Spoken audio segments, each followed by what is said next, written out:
The strength of a nation is not in its armies or its wealth, but in its people and their well-being. That's a powerful thought, often echoed, and it really sets the stage for us today. Welcome to the Deep Dive. We're here to unpack complex global issues, giving you the essential knowledge to be genuinely well-informed. Today, we're taking a deep dive into something that's, well, generating a lot of debate and even policy changes across the globe. It's the surprising resurgence of pronatalism, the push for more babies. We'll be critically looking at a really compelling article from the Observer Research Foundation, ORF, which maps out this global trend. Now, whether you're a UPSC aspirant, maybe sharpening your current affairs knowledge for mains or prelims, or perhaps you're just really curious about the big challenges shaping our world, this is for you. Our mission today is to pull out the most important nuggets of knowledge, the surprising facts, and give you a shortcut to understanding without, feeling totally overwhelmed. Absolutely. And what's fascinating, I think, is seeing how these very different nations, each facing its own unique set of problems, are somehow pivoting towards quite similar demographic strategies. It really tells you a lot about their feels for the future, doesn't it? We'll explore the why behind these frankly bold government moves and their implications, which are pretty far-reaching, helping you understand not just what's happening, but why it matters so profoundly for societies, for economies, and for individuals too. Okay, here's where it gets really interesting. Yeah. Maybe even a bit startling. Get this.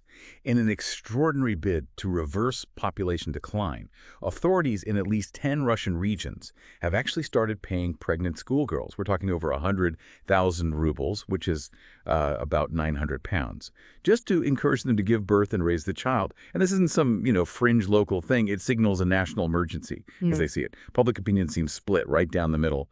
A recent survey showed 43% approve, but 40% disapprove. Raises huge ethical questions, obviously. It certainly does. And that move, well, it unequivocally underscores how urgently the Kremlin views its demographic crisis. President Putin has made it crystal clear. Population growth is a top national priority. He explicitly links a larger population to national power, just as fundamental as, say, the military or territory. The irony here is quite stark, though. The very war Putin launched in Ukraine has actually made Russia's demographic situation worse. Much worse. Some estimates suggest nearly, 250,000 Russian soldiers killed, and hundreds of thousands of young men, potential fathers, have fled the country to avoid the draft. So, consequently, the birth rate, it's slumped. Lowest in about a quarter century. It's standing at 1.41 births per woman in 2024. That's way below the 2.1 needed just to keep the population stable. The Kremlin openly calls this trend catastrophic for the future of the nation. Their words. Right. So what does this actually mean for policy in Russia? It sounds like a full-court pronatalist press, basically. An extreme case, perhaps, of this broader global thing we're seeing. Yeah. Moscow's new demographic offensive, it seems like a real pivot from earlier, more limited steps. You mentioned the payments to schoolgirls. But there's more, right? The State Duma outlawed propaganda of childlessness late last year, effectively banning media that encourages being child-free. That's correct. And those payments you mentioned, they do hark back to a Soviet-era idea, don't they? Valuing motherhood almost regardless of the circumstances. And Putin has also revived that Stalin-era motherhood medal for women who have 10 or more children. 10, wow. An honor we haven't seen since the 1940s. Okay, so Russia is one extreme example. But this isn't just a Russian thing, is it? Let's look across the Atlantic, the United States. There seems to be a growing pro-natal movement, particularly in conservative policy circles. The argument being that America's declining birth rate around 1.6 per woman now is a threat to its economy, its future, even its cultural vitality. Yes, and it's quite striking how high up this idea has reached in U.S. politics. For instance, former President Trump has floated a proposal, hasn't he? A U.S. $5,000 baby bonus for new mothers. And this concept, it borrows a bit from international examples. You look at Hungary with its subsidies for large families, or Poland's child allowance scheme. And if you connect this to the bigger picture, there's this growing chorus on the right. Tech billionaires, family values traditionalists, they share this common belief.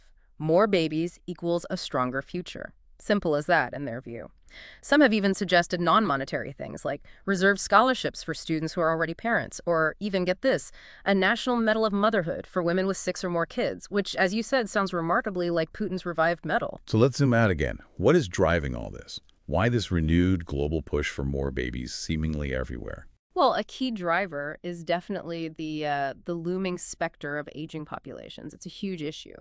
Many advanced economies and now even middle-income countries are seeing this historic shift. People live longer, birth rates are down, so the proportion of older people is rising while the Share of working-age adults is shrinking.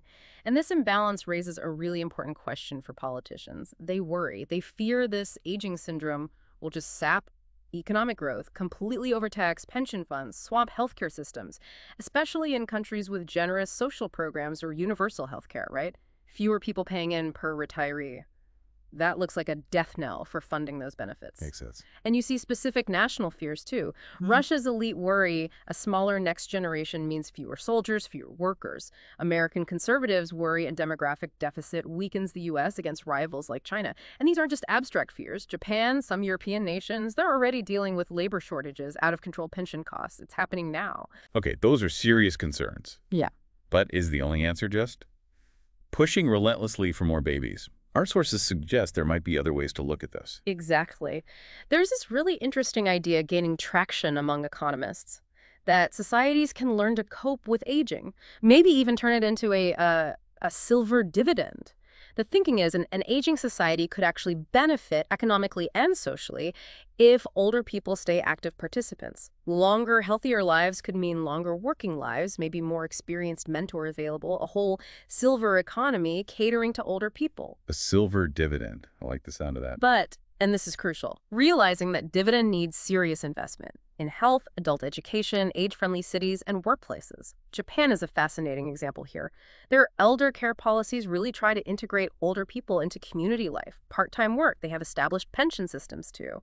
And that seems to effectively neutralize that dependency ratio problem. You know, too few workers supporting retirees without needing a sudden baby boom. So adaptation rather than just trying to reverse the trend. Precisely. And then there's immigration, of course. Several Western countries offset low birth rates this way. Think Italy, Germany. Without migrants between 2000 and 2020, their populations would have actually shrunk. And in India, you see a different kind of balancing act through internal migration. States like Bihar and Uttar Pradesh send millions of workers to lower fertility regions like Kerala. It helps ease those regional pressures. Okay, let's bring this discussion home to India then. A country once known for its population boom, but now, as you say, at a really fascinating demographic crossroads. India spent decades with that official policy of population control. Remember the slogan, whom do, who marry do. We are two, we have two. Back in the 70s, family planning programs worked. Fertility dropped from over 5 births per woman in the 60s to around 3 by the 90s. And the latest National Family Health Survey, it puts the total fertility rate now at about 2.0 children per woman. That's a huge drop from 3.4 in the early 90s. Basically replacement level. It is a huge shift nationally.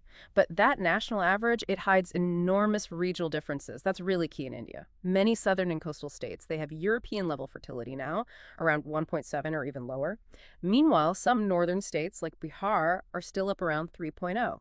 Big difference. And here's something really fascinating. The tiny mountain state of Sikkim, up in the northeast. Fewer than 700,000 people, but it has India's lowest fertility rate. About 1.1 births per woman. That's like Japan, well below replacement. So in a move pretty much unprecedented in modern India, the state government there is actively encouraging families to have more children. Really? After decades of the opposite message nationally. Exactly. Sikkim's chief minister has urged couples to aim for 3 kids, completely flipping that old stop at 2 mantra, and they're backing it up with actual pronatalist incentives. A full year of paid maternity leave for women, a month of paternity leave for men, and even financial support for couples undergoing IVF treatments. Wow, Sikkim is really going against the grain there. But what about India overall? What's a national picture? Economist Jean Drèze, according to our source, says there's no immediate danger of national population decline. There's still plenty of time to benefit from India's youthful age structure, the demographic dividend, before aging becomes the main worry. India's enjoying that dividend right now, potentially. A large working-age population that, if well employed, could fuel growth for years. Okay, so while this global push for more babies might seem like a simple solution on the surface, the sources we're looking at highlight some deeper issues. Underlying drivers, hidden costs. Things we need to examine critically. Yes, that's a crucial point. What's often fascinating is that pronatalism frequently comes bundled with a specific vision of society leaders want to promote. And often that's a socially conservative vision, isn't it? A return to traditional gender roles, heterosexual marriage, maybe a higher birth rate among the quote-unquote right sort of citizens. That's a concerning undertone. It can be. And if you connect this to the bigger picture, pronatalism historically often goes hand in hand with policies limiting reproductive freedoms. which implies the aim isn't just more babies, but maybe controlling women's choices, their agency. You see it in Russia, with bans on mentioning childlessness or restricting abortion. And in the U.S., this pronatalist revival is definitely linked to the overturning of Roe v. Wade, which had protected abortion rights. So it's tied into broader debates about freedom and control. Absolutely. And there are health concerns too, right? This raises important questions about the well-being of teenagers and women. Encouraging pregnant teens, like in that Russian cash scheme, doctors raise red flags. Adolescent pregnancies have higher risks of complications, bad outcomes for mother and child. And the other big issue, the potential threat to gender equality and women's rights. When pronatalist policies mix with conservative cultural trends, it often seems to slide towards controlling women's lives and decisions. The outcome could be a society where women are valued primarily, maybe even only, as child bearers. That's a huge step back from decades of progress in expanding women's roles. Right. So let's try to wrap this up. What's the main takeaway from this deep dive? It seems these pronatalist policies might cause a temporary blip in birth rates, maybe satisfy some political groups, but they rarely seem to change the long-term demographic path in a big way. And maybe they even distract from the really hard work needed to adjust to demographic shifts. Things like reforming pensions, improving healthcare, welcoming immigrants, and perhaps most importantly, truly empowering women, not just seeing them as vessels for future citizens. That sums it up well. And if we connect this to the bigger picture, that pronatalist logic, strength, in sheer numbers, it has a gut appeal, especially for nationalist politicians. It sounds strong. Yet quantity doesn't mean much without quality, does it? The real measure of a nation's future, arguably, lies in creating conditions where people actually want to have children, where they can raise them with security, dignity, opportunity. Which leaves a question for you, the listener. How do societies truly thrive when facing these demographic headwinds?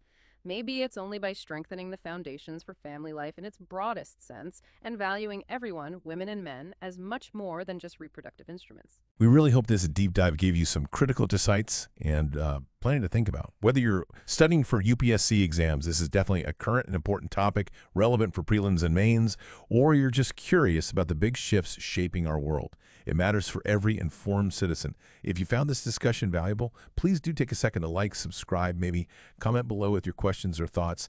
We genuinely love hearing from you and going deeper. Thank you for joining us on the deep dive.